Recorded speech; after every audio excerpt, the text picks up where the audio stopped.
Hello class 10th। हम लोग अपना हेल्थ एंड फिजिकल एजुकेशन में चैप्टर नंबर 4 कर रहे हैं, approved system of medicine in India. यानी कि मेडिसिन का किस टाइप के सिस्टम्स इंडिया में अप्रूव्ड हैं, कौन कौन से सिस्टम लागू किए जा सकते हैं। ठीक है, हमने अब तक इसमें कर लिया था, आई थिंक हमने कर लिया था आयुर्वेदा कर लिया था, सिद्धा सिस्टम कर लिया था, यूनानी सिस्टम कर लिया था। अब हमारा 4th नंबर पे आ रहा है एलोपैथी। एलोपैथिक तो आप सब जानते ही हैं, जो भी डॉक्टर्स आपको दिखते हैं, हॉस्पिटल्स हैं बड़े बड़े अपने यहाँ पीजीआई है रोहतक में, है ना, पीजीआईएमएस है, जो भी प्राइवेट और गवर्नमेंट हॉस्पिटल्स हैं जिसमें ये दवाइयाँ आप लेते हो, कैप्सूल्स वगैरह ले रहे हो, ये सब ज़्यादातर एलोपैथी है। जो हम कोई सर्जरी हो रही है, ये सब एलोपैथी ही होता है। ओके, चलिए स्टार्ट करते हैं। This system is not very old, ये ज़्यादा पुराना सिस्टम नहीं है। एक second, it may be called as the modern system of medicine. हम इसे मॉडर्न सिस्टम भी कह सकते हैं मेडिसिन का, क्योंकि ये बहुत ज़्यादा पुराना नहीं है। जैसे आयुर्वेदा, सिद्धा सिस्टम, वे बहुत पुराने थे ना, तो ये बहुत ज़्यादा पुराना नहीं है। Okay, for thousand of years man had been trying to find out the cause of disease. हज़ारों साल पहले जो लोग थे वो कोशिश करते थे कि किसी भी चीज़ के लिए कॉज क्या है, यानी कोई बीमार हो रहा है तो उसके पीछे कॉज क्या है, कारण क्या है। Okay, revolutionary change took place in the field of modern medicines during the 18th and 19th century. और एकदम से चेंज, जो बहुत ज़्यादा चेंज आया मेडिसिन्स के फील्ड में, वो 18th और 19th सेंचुरी के बीच में आया। Marked change in medical science took place after Louis Pasteur of France demonstrated the presence of bacteria in air। Louis Pasteur जो फ्रांस के आप कह सकते हो मतलब फ्रांस के थे, जो लुइस पास्चर, उन्होंने एक उनके आप कह सकते हो उनके विचार आए, उनकी कुछ थ्योरीज आई, और उसमें उन्होंने बताया कि हवा में भी, यानी हवा में भी बैक्टीरिया होते हैं, जर्म्स होते हैं, और जिनके थ्रू हम लोग बीमार हो सकते हैं। जैसे कोल्ड कफ वगैरह है ये, या अब कोविड आया हुआ है तो ये भी हम कहते हैं ना मास्क लगाइए, क्योंकि हवा में भी फैल रहा है, और वो हमारे, तो इससे पता चला कि मेन जो कॉज हो सकते हैं किसी भी बीमारी के फैलने के, वो हवा में बैक्टीरिया होता है, उसके कारण भी हो सकते हैं। ओके, उसके बाद क्या हुआ, in 1873 Pasteur's had put forth the germ theory of disease.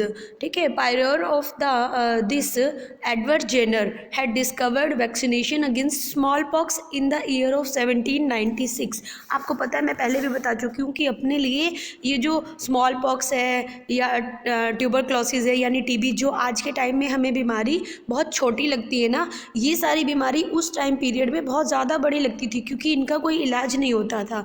ठीक है, तो 1873 में पास्चर ने आप कह सकते हो कि एक थ्योरी बनाई थी, जर्म्स थ्योरी ऑफ डिजीज़ की, किस तरह से बीमारियों का जो कारण हो सकता है वो जर्म्स हो सकते हैं। ठीक है, यानी कि किसी भी डिजीज़ को कॉज जो हो सकता है वो जर्म्स हो सकते हैं। ठीक है, इससे पहले 1796 में एडवर्ड जेनर ने भी एक वैक्सीनेशन बनाई थी, जो कि जो हम आजकल कह देते हैं छोटी माता निकली है या माता निकली है, स्मॉल पॉक्स के लिए एक वैक्सीनेशन बनाई थी, जिसको लगाने से उससे क्योर हो सकते हैं। जैसे अपन लोग बचपन में आपके मदर्स ने आपको लगवाए हैं ना इंजेक्शन, बीसीजी का, और बूस्टर्स लगवाए होंगे, हेपेटाइटिक्स के लगवाए होंगे, ठीक है, मेशल्स का लगवाया होगा। जो वैक्सीनेशन का सिस्टम चल रहा है वो यही सबसे है कि हम पहले ही उनकी प्रिकॉशंस कर लेते हैं। ठीक है, उसके बाद एक सेकेंड होल्ड।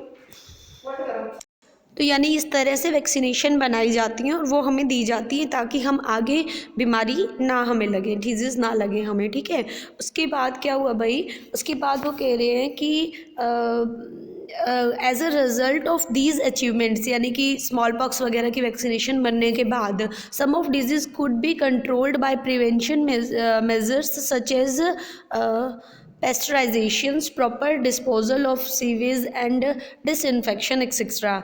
इस तरह की वैक्सीनेशन बनने के बाद कई बीमारियों से हम लोग बच सकते थे। हमने क्योर किया अपने आप को सही सीवेज की व्यवस्था करके, यानी कि गंदगी ना फैलाएं और डिसइंफेक्टेड ना हो। इस तरह से हमने बहुत सारी बीमारियों से अपने आप को क्योर भी किया। लेकिन फिर भी however disease like cancer and diabetes could not be explained bye germs theory. दस it become clear that there could be many causes of disease. Emphasis there was had to be laid on creative aspect of disease. अब क्योंकि छोटी छोटी जो disease हमें लग रही थी कि जम्स से या गंदगी से फैल रही हैं, हमने उनको क्योर करने के लिए किया और वो हम उसमें सफल भी हुए, यानी कि हम उनको क्योर भी कर सकते थे। लेकिन बहुत सारी इस तरह की डिजीज़ थी जिनको कि अभी भी हमें लग रहा था कि वो जम्स से नहीं फैल रही हैं, जैसे कैंसर है, डायबिटीज़ है, वो कुछ इस तरह की थी जो एयर से या वायरल वगैरह नहीं है, कुछ और भी हम कह सकते हैं कि कारण हो सकते हैं डिजीज़ होने के, ठीक है। और उनके लिए कोशिश की गई कि अलग अलग तरह के इक्विपमेंट्स बनाए गए, नई नई तरह की टेक्निक्स यूज़ की गई उसको डायग्नोज करने के लिए, ठीक है। तो एलोपैथी में हम कह सकते हैं कि डायग्नोज बहुत अच्छे से किया जाता है चीज़ को, और बहुत सारे इक्विपमेंट्स ऐसे हैं जिनकी वजह से हम बहुत जल्दी ये पता लगा सकते हैं कि किस किस तरह की बीमारी हमारे शरीर में है और क्या क्या प्रॉब्लम्स है। मतलब टेस्टिंग की बहुत अच्छी चीज़ एलोपैथी में देखने को मिलती है। अगर कोई होम्योपैथिक इलाज भी करवा रहा है तो टेस्टिंग के लिए एलोपैथी टेक्निक्स को ही अपनाना पड़ रहा है, ठीक है। चलिए आगे कह रहे हैं कि for curing disease allopathy employs the techniques of diagnosis and treatment. Use of drugs for the treatment of a disease produce a reaction in the patient that can neutralise the disease. वो कह रहे हैं कि allopathy में ये देखा जाता है कि जो बीमारी हो रही है उसकी क्या क्या कॉजेज़ हैं और उसके लिए हम कौन कौन से तरीके अपना सकते हैं, ठीक है। और हमारे शरीर में ऐसी दवाइयाँ हमें दी जाती है, ऐसी मेडिसिन, ऐसा ट्रीटमेंट हमारे साथ किया जाता है कि हमारी बॉडी उस बीमारी से लड़ने के लिए तैयार हो जाए, ठीक है। उसके बाद आ रहा है इसमें कि in allopathy great achievements have been made in the tools and produced adopted for diagnosis such as X-ray, ultrasounds, EMR etc. अब एलोपैथी में बहुत सारे ऐसे टेक्निक्स आ गई है, बहुत सारे ऐसे मेथड आ गए हैं, जैसे एक्सरे होता है, अल्ट्रासाउंड होता है, EMR होता है, ठीक है। ऐसी बहुत सारी चीज़ें आ गई है जिनसे हम तुरंत किसी बीमारी का पता लगा सकते हैं, ठीक है। Today some major organs of our body can be repaired और रिप्लेस विद डिलेक्ट ऑपरेशन। कई सारी हम अपने ऑर्गन्स को रिपेयर भी कर देते हैं, मतलब उसको ठीक भी कर लेते हैं, और कईयों को रिप्लेस भी कर देते हैं। आपको पता है अब तो हार्ट की भी रिप्लेसमेंट हो जाती है, किडनी की हो जाती है, ठीक है। अब तो बहुत सारी चीज़ें, अच्छा आपको पता है बहुत सारी चीज़ों को हम रिप्लेस कर सकते हैं अब, ठीक है। तो मतलब ऑपरेशन के थ्रू भी हम बहुत सारी चीज़ों को ठीक कर सकते हैं एलोपैथी में। उसके बाद आ रहा है achievements in the field of medicine have brought in specialisation. As a result of this we find general physician, ENT specialist, cardiologist, neurologist etcetera. वो कह रहे हैं कि आज के टाइम में एलोपैथी में इतनी ज़्यादा स्पेशलाइजेशन हो गई है, मतलब सब अपने अपने फील्ड के स्पेशल हैं। जैसे आपने देखा ना कि अगर हमें कोई गले से, नाक से, इन चीज़ों से रिलेटेड प्रॉब्लम है तो हम ENT वाले के जाते हैं ना, डॉक्टर्स के पास। अगर हमें हार्ट से रिलेटेड प्रॉब्लम है हम कार्डियोलॉजिस्ट के पास जाते हैं। अगर हमें नर्व्स से रिलेटेड प्रॉब्लम है हम न्यूरोलॉजिस्ट के पास जाते हैं। अगर हमें फीमेल्स को कोई प्रॉब्लम है तो वो गायनोलॉजिस्ट के पास जाते हैं। तो हर चीज़ में स्पेशलाइजेशन हो गया है।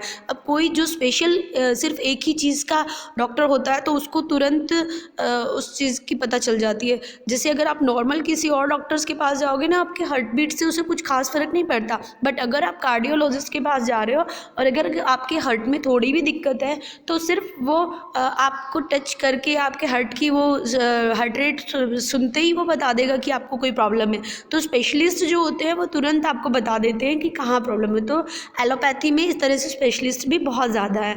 उसके बाद वो कह रहे हैं last line, the specialisation has no doubt raised the standard of medical care, but medical treatment has been come very costly and is become out of reach of common man. ये बात बिल्कुल सही है कि ठीक है कि बहुत ज़्यादा आगे निकल गया है एलोपैथी, बहुत उसमें सुधार होते हैं, बहुत जल्द अच्छे से चीज़ों ठीक हो जाती हैं बीमारियाँ, लेकिन ये जो है सब कुछ अच्छा है, परंतु ये इतना महंगा है, इतना कॉस्टली है कि जो कॉमन पर्सन होते हैं, कॉमन मैन है, आम जो मिडिल क्लास के लोग हैं, वो भी इससे इलाज नहीं करवा पाते हैं। अगर आप कैंसर को ही देखिए तो इतनी ज़्यादा महंगी कीमो होती हैं उनकी, और बहुत महंगी महंगी दवाइयाँ कैंसर की आती हैं। हार्ट से रिलेटेड जो टैबलेट्स होती हैं या हार्ट में स्टंट्स वगैरह डलते हैं, वो भी काफ़ी कॉस्टली होते हैं। तो एलोपैथी नो डाउट कि बहुत अच्छा है, सब कुछ अच्छा हो रहा है, ऑपरेशंस भी होते हैं,